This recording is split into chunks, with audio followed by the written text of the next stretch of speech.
Bienvenue. Nous allons vous présenter une séance de formation vous permettant d'aborder les questions écrites spécifiques à votre passage d'examen du permis C-CE. Et tout particulièrement, les questions concernant la réglementation sociale européenne sur les temps de conduite et de repos. Cet atelier a pour but de vous aider et vient en complément des supports déjà en votre possession. Et n'oubliez pas que les formateurs sont à votre entière disposition pour répondre à toute question complémentaire.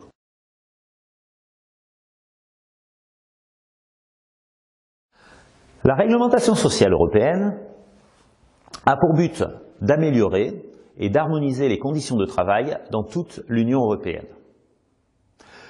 Elle s'applique aux conducteurs de véhicules de marchandises de plus de 3,5 tonnes de PTAC, à l'exception de certains véhicules, comme ceux des forces de l'ordre, des pompiers, mais aussi par exemple un véhicule lourd de dépannage dans un rayon de 100 km.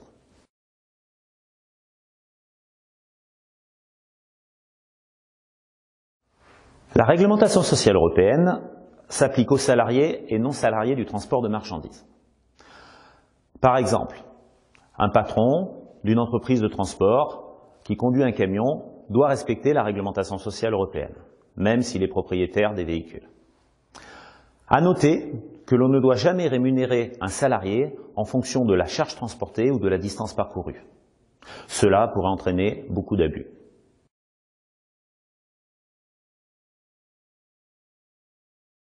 Pour pouvoir contrôler la bonne mise en application de cette réglementation, tous les véhicules de plus de 3,5 tonnes sont équipés de chronotachygraphes.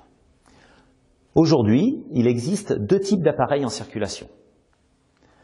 Tout d'abord, le chronotachygraphe dit analogique, fonctionnant avec des disques papier. Cet appareil est amené à disparaître au profit du chronotachygraphe numérique, fonctionnant avec des cartes numériques. Ces deux appareils doivent être vérifiés dans un centre agréé tous les 2 ans.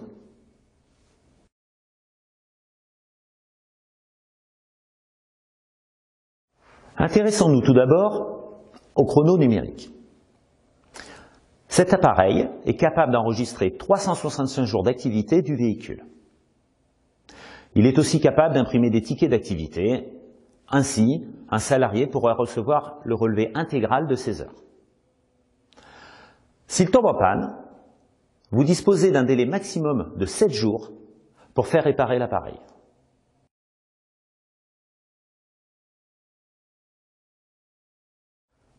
Intéressons-nous maintenant aux cartes numériques. Il en existe 4. Tout d'abord la principale, la carte blanche qui appartient au conducteur.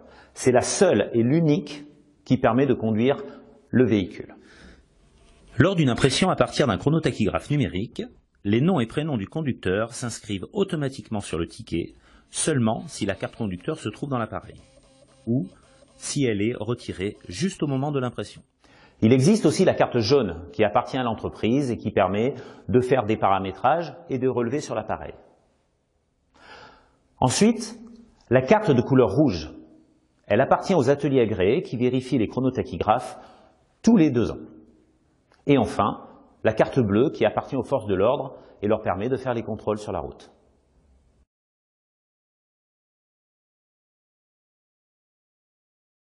Mais intéressons-nous d'abord à la carte qui vous concerne le plus, votre future carte conducteur. Cette carte est capable d'enregistrer 28 jours d'activité. Elle doit être renouvelée tous les 5 ans impérativement. Un conducteur qui n'a jamais possédé cette carte ne peut pas conduire un véhicule équipé d'un chronotachygraphe numérique. En cas de perte ou de vol de cette carte, le conducteur peut tout de même continuer à conduire le véhicule pendant une durée maximum de 15 jours. Durant cette période, il devra écrire son numéro de carte et son numéro de permis de conduire sur un ticket imprimé à partir de l'appareil.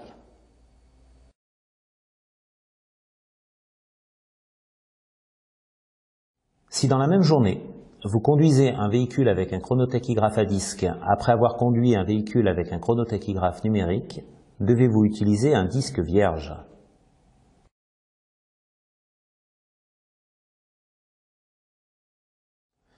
Réponse: oui. Vous avez perdu votre carte conducteur. Pouvez-vous conduire en utilisant la carte entreprise que possède votre employeur?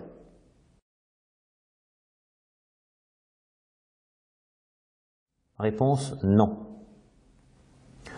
Au bout de combien de jours, au maximum, l'entreprise doit-elle télécharger les données de la carte conducteur? Réponse 28 jours. Votre véhicule est équipé d'un chronotachygraphe numérique. Vous avez perdu votre carte conducteur. Combien de jours au maximum pouvez-vous conduire sans carte? Réponse 15 jours. La réglementation sociale européenne s'applique-t-elle à un conducteur non salarié, propriétaire de son véhicule? Réponse oui. Si vous avez à imprimer un ticket à partir d'un chronotachygraphe numérique, devez-vous inscrire votre nom sur le ticket si votre carte conducteur est insérée dans l'appareil au moment de l'impression? Réponse non. Quelle est la durée de validité de votre carte conducteur? Réponse 5 ans. Le conducteur d'un véhicule de dépannage est-il soumis à la réglementation sociale européenne dans un rayon de 100 km autour de son point d'attache? Réponse non. Un conducteur peut-il demander une copie papier des données numériques liées à son activité qui sont conservées dans l'entreprise? Réponse oui. Sur un ticket imprimé à partir du chronotachygraphe numérique, peut-on trouver les temps de conduite et les temps passés aux autres tâches? Réponse oui. La rémunération mensuelle d'un conducteur salarié peut être calculée en fonction de la charge transportée pendant le mois. Vrai ou faux? Réponse faux. Si vous avez imprimé un ticket à partir d'un chronotachygraphe numérique, devez-vous inscrire votre nom sur le ticket si votre carte conducteur est retirée de l'appareil au moment de l'impression? Réponse non. Vous venez d'obtenir votre permis C. Pouvez-vous conduire un véhicule équipé d'un chronotachygraphe numérique avant d'avoir reçu votre carte conducteur? Réponse non. En cas de panne du chronotachygraphe, le délai maximal de remise en état à compter de la panne est fixé à Réponse 7 jours. Le circuit électrique alimentant le chronotachygraphe est-il indépendant du circuit alimentant le coupe-batterie? Réponse oui. Quelle est la périodicité des vérifications techniques obligatoires pour les chronotachygraphes? Réponse 2 ans. En règle générale, vous est-il possible de modifier les activités enregistrées par votre chronotachygraphe sur votre carte? Réponse non.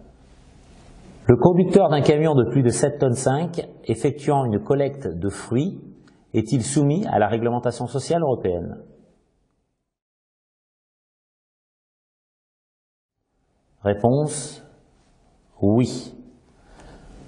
Vous conduisez un véhicule spécialisé de dépannage. Êtes-vous soumis à la réglementation sociale européenne concernant les temps de conduite et de repos si vous ramenez une voiture de Lille à Marseille?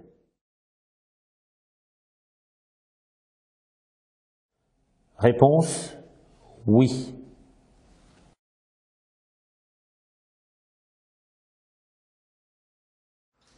Nous avons compris que l'activité du conducteur était très réglementée. Voyons ensemble quelles sont les règles à respecter. Pour cela, j'ai besoin de définir la notion d'amplitude. De quoi s'agit-il? Il s'agit de toute période comprise entre la prise de service d'un conducteur et la fin de service.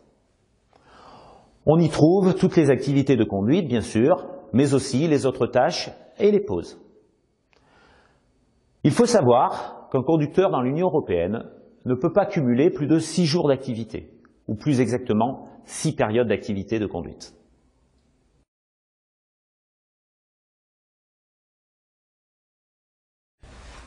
Les différentes activités du conducteur vont donc être enregistrées dans le chronotachygraphe sous forme de symboles.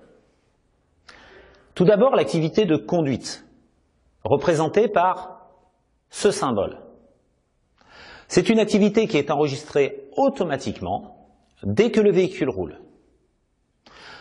Seule la conduite du camion est enregistrée dans le chronotachygraphe, même si l'on utilise le camion pour se rendre de son domicile à son lieu de travail.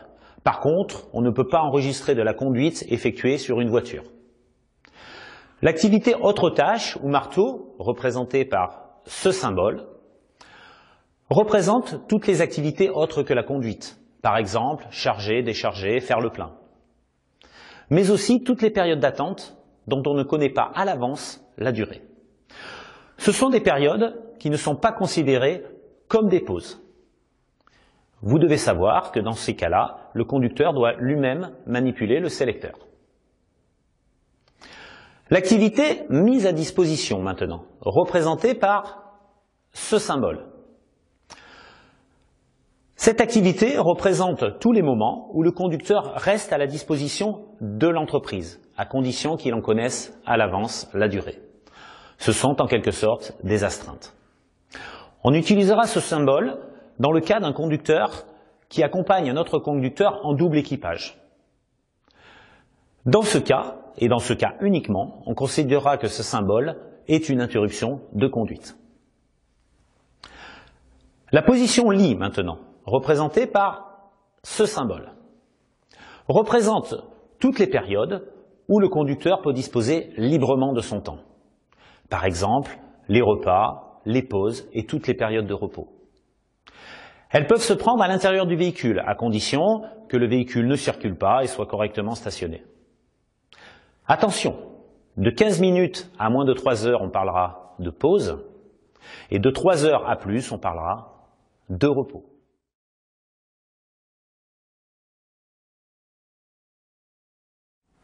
Vous attendez votre tour pour décharger sans connaître le temps d'attente. Sur quel symbole devez-vous positionner le sélecteur du chronotachygraphe? Réponse, autre tâche ou marteau. Quel symbole devez-vous afficher sur l'écran du chronotachygraphe numérique lorsque vous nettoyez votre véhicule? Réponse, autre tâche ou marteau. Le conducteur peut-il bâcher ou débâcher son véhicule pendant une pause? Réponse, non. Quel symbole devez-vous afficher sur l'écran du chronotachygraphe numérique lorsque vous partez déjeuner?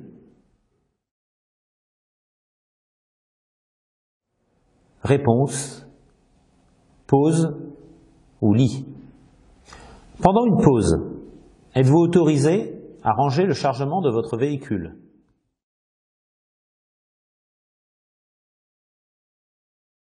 Réponse, non. Vous vous arrêtez pour faire le plein de carburant. Sur quel symbole devez-vous positionner le sélecteur d'activité du chronotachygraphe? Réponse, autre tâche ou marteau. Vous rentrez chez vous le soir avec le camion de l'entreprise. Le matin, le temps de conduite pour vous rendre au dépôt est-il compté comme temps de conduite? Réponse, oui. Pouvez-vous prendre votre temps de repos en couchette lorsque le véhicule est à l'arrêt? Réponse, oui.